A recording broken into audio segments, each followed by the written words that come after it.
Here we go.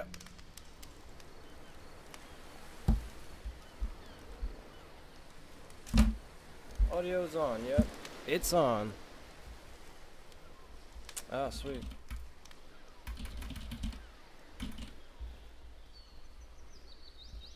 Come on, come on, come on. Do something, do something, do something, do something. I have a short attention span. Come on.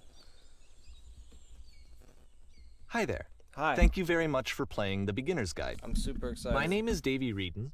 I wrote The Stanley Parable, and while I that have that game game. tells a pretty absurd story, today I'm going to tell you about a series of events that happened between 2008 and 2011.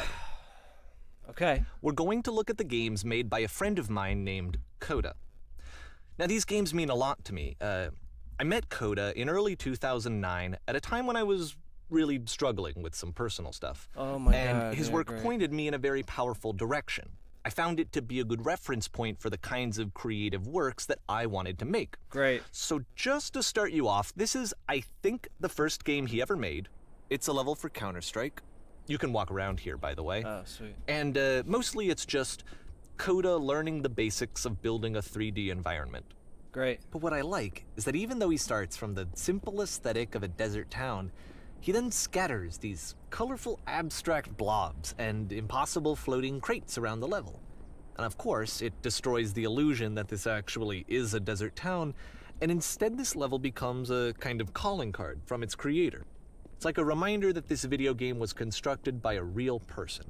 And it kind of makes you wonder, what was going through his head as he was building this? This is what I like about all of Coda's games. I mean, not that they're all fascinating as games, but that they are all going to give us access to their creator. I want us to see past the games themselves. I want to get to know who this human being really is. And that's exactly what we're going to do here. Okay, great. So, Super it's excited. 2008, Coda starts making these games, and he never releases any of them. He doesn't put them onto the internet, he just makes them and then immediately abandons them, and they sit on his computer forever. And I think he really understood this image of himself as a recluse. At one point, he jokingly renamed his computer's recycling bin to Important Games Folder. So, you know, this was just how he worked. He tended to crank them out one after the other without even really pausing to try to understand what he had just made. Until suddenly one day, he just stopped. In 2011, that was it. He made his last game, and then he hasn't made another one since. And that's why I've taken this opportunity to gather all of his work together, is because I find his games powerful and interesting, and I'd like this collection to reach him, to maybe encourage him to start creating again. Great. And if the people like you who play this also happen to find his work interesting, then I'm sure it'll just send that much stronger of a message of encouragement to Coda. So thanks for joining me on this. If you have a particular interpretation that I haven't mentioned here, or if you just need to get in touch, you can email me at daveywreden@gmail.com. I really don't care. Okay, that's about it for introduction. Let's take a look at Coda's first proper game. As each game is loading, I'll show you the date that it was completed. This first one was made in November 2008. Cool. Warning. Whisper machine active. Shift destruction. Whisper machine. This game is called Escape from Whisper, and it's one of the more generic games you'll see from Coda.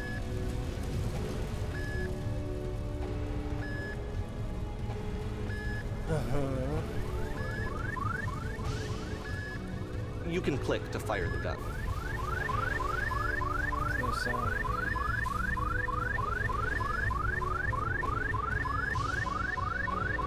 There's no sound from the gun, sir. It's barely. Security call. I ran out of ammo. Hostile alien life form inbound. How do I reload, sir? It kind of looks like this game was abandoned mid-development. Yeah, For instance, you have this gun, which you'd think would indicate that there are supposed to be monsters or enemies somewhere, but then clearly there are no enemies anywhere. You can't even reload the gun when you run out of bullets. Yeah, I can't reload. But ultimately, we don't really know. Maybe Coda thought that actually it was complete the way that it is. Oh, he's And I wrong. think that we should talk about his games for what they are, rather than for what they're not. Enemy force neutralized. I love how you can see the bottom of the universe from this room. Oh my god, that's stupid.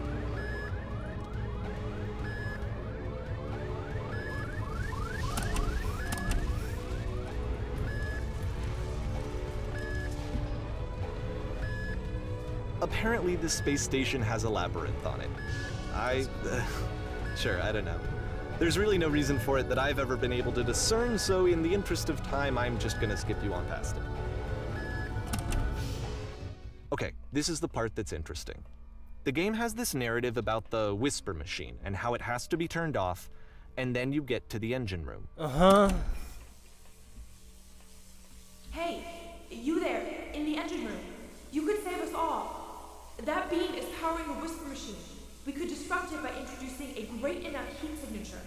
If your body could stop the beam.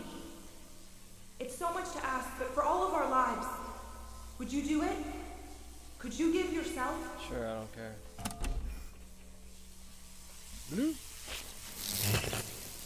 Let me pause here for a second. I did it. What you just experienced, stepping into the beam and then dying, is probably what Coda had initially intended when he was developing this level. But when he first compiles and plays it, something goes wrong. There's a bug somewhere.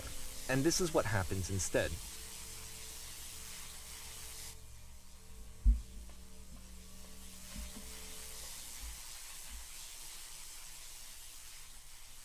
What the fuck? You go to heaven? The beam causes you to start floating. And this is an important moment for him. Because yes, this is technically a glitch, but Coda identifies something human about it, like how small it makes you feel in the face of this larger chaotic system. Or this floating could be the afterlife, a peaceful place, juxtaposed against all of the hysteria that you've just had to traverse. I don't even know. I have no idea what he was thinking, but what's clear is that after making this, something lodges itself in his brain. He wants to do more of these really weird and experimental designs. So he stops work on this and moves on to a stream of tiny little games that go in all sorts of directions. Let's go ahead and take a look at the first game he made after leaving this one behind. Whatever, go. This is November also? I can't move, fool. Yep. In this game, you can only walk backwards. Past was behind. This is stupid.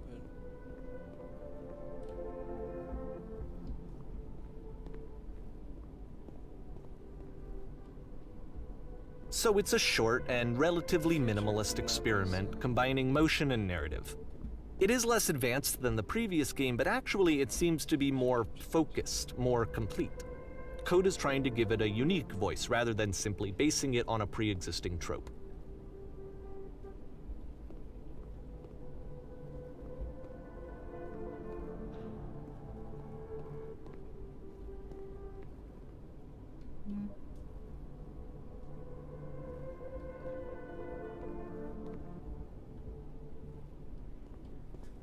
It's a short little thought, it says what it wants to say, and then it ends. Didn't need anything more than that. Interesting. Which to me is why it works, because it gets out quick. Okay, next one. Oh, Christ.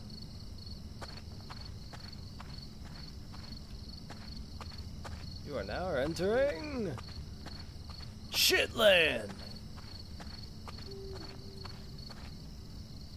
And that's it. Okay, the meaning of this game won't be clear just yet. Please be patient with me for a few more games, and I promise you'll see what makes it interesting. I know, this is fucking dumb as shit. It's like, oh.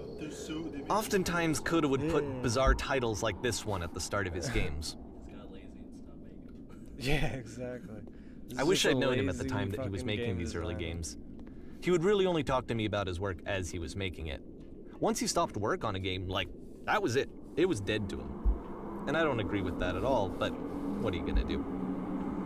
Well, you didn't let anybody play his dumb shit. Oh, I'm going slow. This is Once you've been slowed to an absolute crawl, the door at the top of the stairs opens. So why, if Coda's not showing these games to anyone, why bother opening the door at all? Well, to show you, I'm modifying the game here so that when you press enter, it'll bring you back up to full speed so you can enter the door for yourself. Okay. Thanks. There's nothing there, right? That's bullshit. What? A stranger appears. You start in a small room to realize you just walk through the walls. A series of large manuals come with the game, giving you incorrect a room instructions that's on how to play. warm and nice and filled with little ideas for games. Game with one of the motivational quotes played one after the other while the player can move. Coda would often tell me that he didn't mind if people thought of him as cold or distant. He said that he knew that he was actually a vibrant and compassionate person, but that it takes time to really see that. It can be a very slow climb to get there.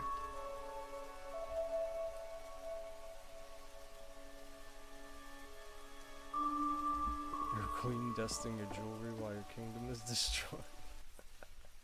That sounds awesome. Ready, set, fish. I'm super excited. There's no fish. There's no pond. There's no water. There's no fishing pole. What is this crap? Well, this is new for Coda. It's an actual puzzle. It's a fucking Go ahead and handle see that if you can opens the solve door. it. Why is there smoke?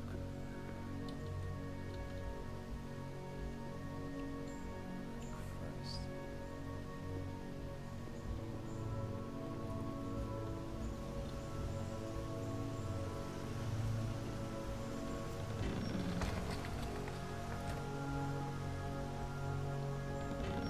Don't forget that Yeah. solution, because we're going to see this puzzle again soon.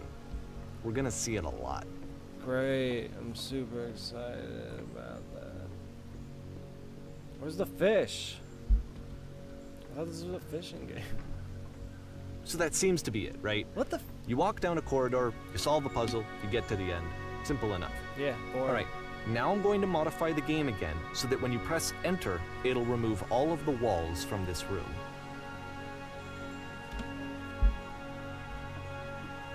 What is this?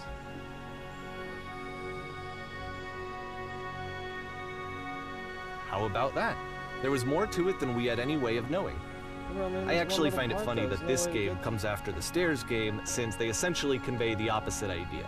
So, in the stairs game, a dull exterior concealed a rich interior. And then, in this level, a dull interior hides this fantastic outer world. Either way, I think that the point is the same, is that most of the time you don't get to know what you're missing, or even that you're missing anything. That's not your role as a player. So if your role here is not to What understand, does this have to do with then what fish? is it? This is bullshit! This again! You're now exiting. aha. So this, combined with the entering game from earlier, tells us that Coda believes his games are connected somehow. Yeah, that's cool. It could even be that the stairs game and the puzzle game are literally connected in between this and the entering game. There's a bigger picture that all of his games are meant to play a role in, some larger meaning that we won't be able to grasp until we've seen all of them. And once we have, we can step back and start to understand what exactly that bigger picture is.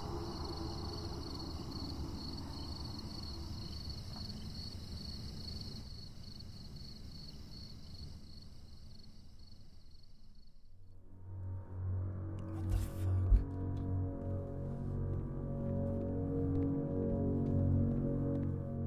Let's talk about video game development for a second. Every video game runs on what's called an engine, which determines what the game can and cannot do. So in other words, the engine is a set of tools for game development. What does this say? Streetwise fool. To make all of these games, Coda is using an engine called Source. Like Yeah, all Source engines, engine, yeah. Source has certain things that it does well, and it has certain things that it does poorly. One of the things that it does very well is boxy linear corridors. That's why so many of Coda's games are set in these large, flat, empty rooms, is just because he's working with what the engine does well. The tools available to the creator shape what kinds of creative work they're going to end up making. You might consider paying attention to the architecture in Coda's games, to notice how they seem to stem from an engine that's very good at producing linear, boxy corridors. Who cares?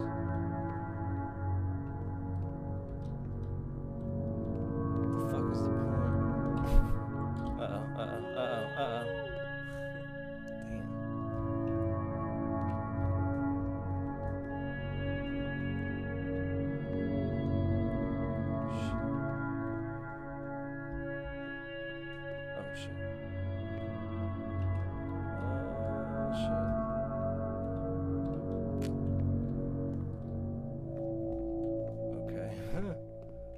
What the fuck? What the fuck?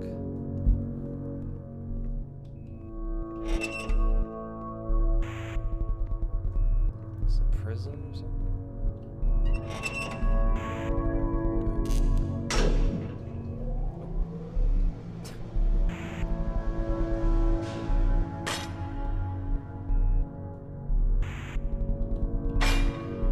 This prison, funny enough, in Coda's original design, the doors stayed shut for a full hour before letting you go. Cool. If you don't mind, I think we're gonna skip that. Yeah, cool. Oh. This is something that he and I used to argue about a lot. You know, whether a game ought to actually be playable, whether it means anything if no one can get through it. And I would always defend that, you know, all this work goes into the game, why not make it playable and accessible? And so we just got into heated arguments over it, and there was one time that after one of these conversations, he went home, and a day or two later, he sent me a zip file entitled Playable Games that was full of hundreds of individual games, each of which was just an empty box that you walked around in and nothing else. Believe me, I played every single one of those just to find out if there was like a gag hidden somewhere. There wasn't. Interesting.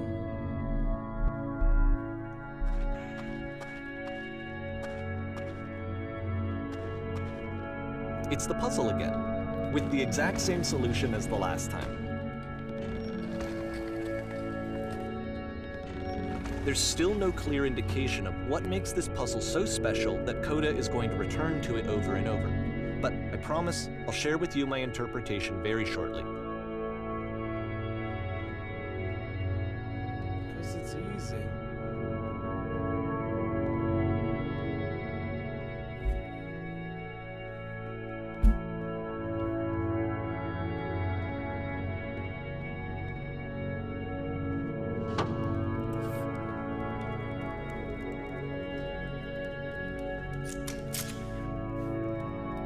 Did you come Here, from up Coda above? begins using a kind What of was up dialogue there? system that he fashioned out of the engine's chat capabilities. Use the 1, 2, 3 buttons on your keyboard to respond. There was an enormous prison I spent hours in. That's the world above. You've been there. Now this is important. Did you have to get through a puzzle with 2 doors and switches? That was literally the last thing I did before coming here. Yeah. Again, perfect. Now please tell us how you solved it. Tell us the solution. Tell us how to get to the other side. I'm trying to remember. I can't. I didn't solve it. Someone else let me in. Trust me, you don't want to go over there. Oh no, but I do. We do. We need to get over there. Do you understand? It's the most important thing in the world. We have to escape this prison. There must be an ending. I promise you, there's nothing I want more. It's your fucking bed.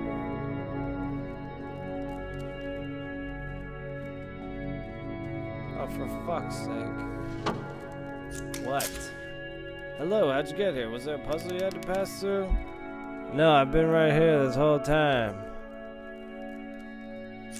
I suggest you go and see the puzzle sometime. It's not meant to be solved, but you can sit in the black space in the middle. Who are you? Just go hang out there in that blackness for a bit. You may not like it at first, but it'll grow on you. Eventually. Alright, I'll do it.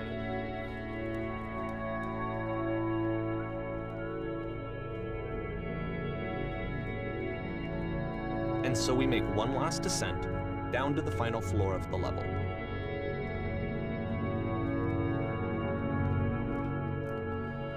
Yeah, this is super interesting.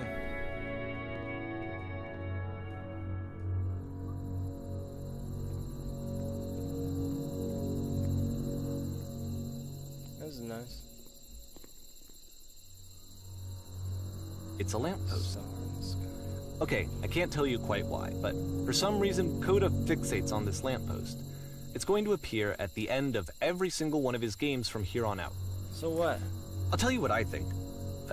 I think that up to this point, you know, he's been making really strange and abstract games with no clear purpose, Yeah. and maybe you can only float around in that headspace for so long. Because now he wants something to hold on to. He wants a reference point.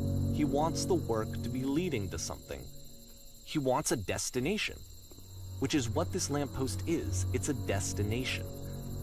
We're gonna see it in the work as well. His games are just gonna become a lot more cohesive, a lot more fully developed, with more of a clear idea behind them. And as we go, that idea will get clearer and clearer and clearer. Fuck off.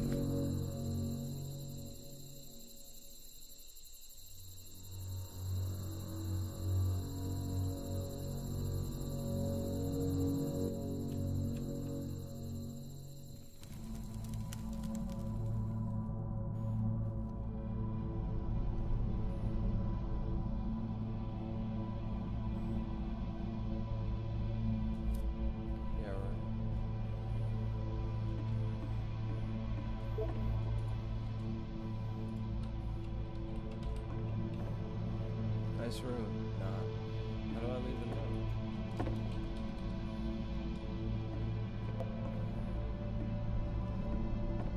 So first off, I'm sure you can deduce this, but this game is not connected to the internet. All of the notes that you're gonna see have been written by Coda. This was actually the first game of his that I ever played. This was shortly after I met him at a weekend game jam in Sacramento, where I grew up. I saw him working on this very level, and it was just so different from anything that anyone else was doing. So right away I was like, I have to be friends with this person. In retrospect, I think I was probably a bit too pushy, trying to get his attention. I was over-enthusiastic. But he was very gracious about it and very patient with me. And I cooled off eventually. Oh, feel free to skip over any of these notes if they're not doing anything for you. Nothing extra is going to happen if you read all of them. Either way, to me they convey a sense of loneliness. I see this person who's filled with thoughts and feelings and beliefs and has no way to express them except as scattered and unheard voices in a game that wasn't meant to be played. How is there wood and grass and concrete? But it's ironic, isn't it, that in playing this game and seeing how alone Coda often felt, that we get to know him better and actually kind of connect with him. And I have to be honest with you, this idea is really seductive to me. That I could just play someone's game and see the voices in their head and get to know them better and have to do less of the messy in-person socializing. I could just get to know you through your work. There's nothing here, go back. I think this is Don't why I listen always to liked that Coda's guy. games so much, is because it felt like they let me have that connection. I felt as though he was inviting me personally into his world. Door how open. And then I feel less lonely too. Next game includes door, cannot open door thing. Someday I'll meet the person who made this. I help people because of the internal good feeling I get. Hey, new room. Do you hear the chimes that keep you going, don't they? I like very much to be desired. Jesus. You can go in here, I think. Hey, don't bother. This is where I get off. Failed to write anything here. Stop, turn back, proceed further when there's only misery. Cabbage shapes our nation. Does not matter if you ever get it. I think this is not the right. I need someone to talk to. This is under. Don't listen to the other notes. Okay. I'm not safe. Cool. Today I learned you cannot fall off the ethical. Like all staring at the paint. Well done, all of you. Whoever made this has issues. Painting, what does it mean? Who are all of you? We will all die someday. Stop pretending you are other people. Spoilers, it doesn't mean anything. It's about how this game is pretentious and you all suck. Devil Tower Star. type it shapes our fucking nation. Yeah. From up here, it just looks like that. Yeah, it does. Because that's what it is. I think it's about how things look messy from up close and perfect from far away. Help, I'm trying to speak. Fuck this game.